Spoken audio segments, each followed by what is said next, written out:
Hello viewers, let's replace the drive belt and the tensioner on this 2015 Chevy Cruze with the 1.4 turbo engine. So let's start by remove our unplug our master flow sensor and remove the tube that goes for the air intake and the box. They are 7mm. Loosen them up. Now we're gonna remove the air box, get out of the way, and put it on the side. And the next step is to remove our motor mount.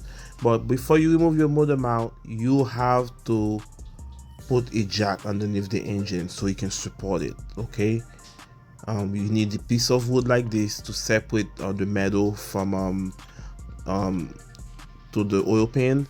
So we're going to jack it up to the oil pan just like that. You go very slow and support the engine. You don't have to jack it up, you just support the engine. And now we're gonna remove our motor mount bolt. Those are 15mm, all of them. It's about 6 bolts and 1 nut. And we're gonna remove this motor mount bracket. It is held by 3 15mm bolts.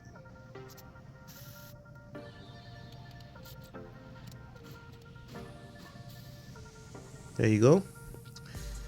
Now pay attention to the drive belt so you remember the wilding. So we're going to turn the tensioner clockwise so we can remove the belt.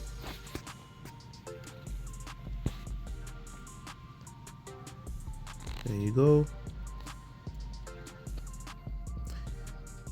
And we're gonna remove that bolt on top here. Those are easy E14 bolt, E-torque bolt number 1. And now the bottom is the E12.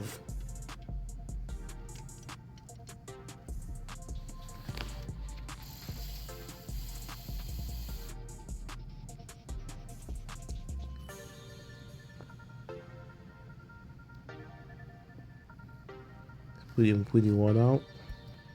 Now we're gonna reinstall. We're gonna install a new one.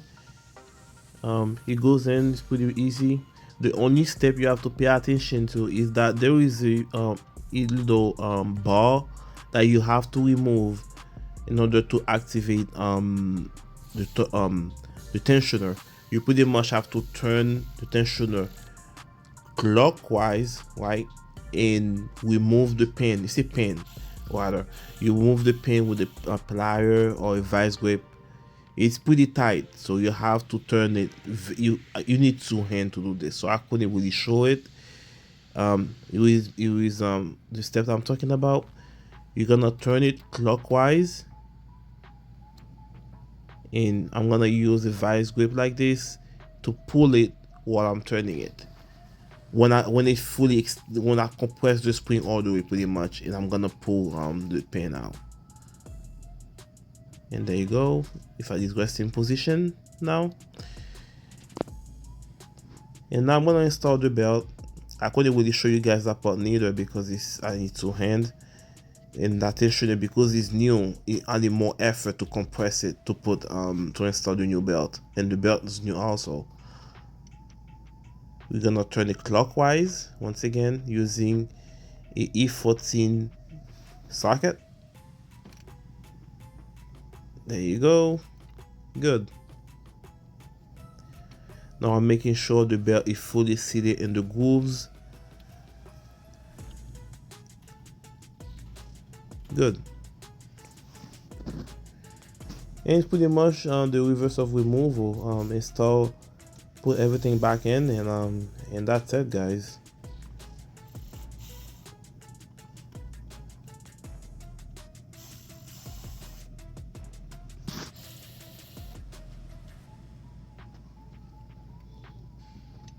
Good. Making sure all the bolts are tight properly. Good.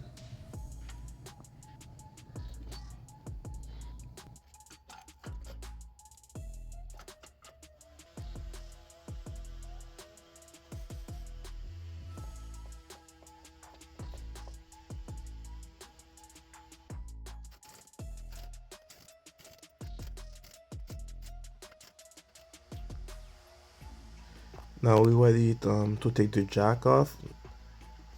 Pretty much drop the engine to its resting position, and that's it. Now we're putting our airbox back in, plug everything back in, and we should be good to go, guys. And that'll be it for today. See you on the next one. Thanks for watching.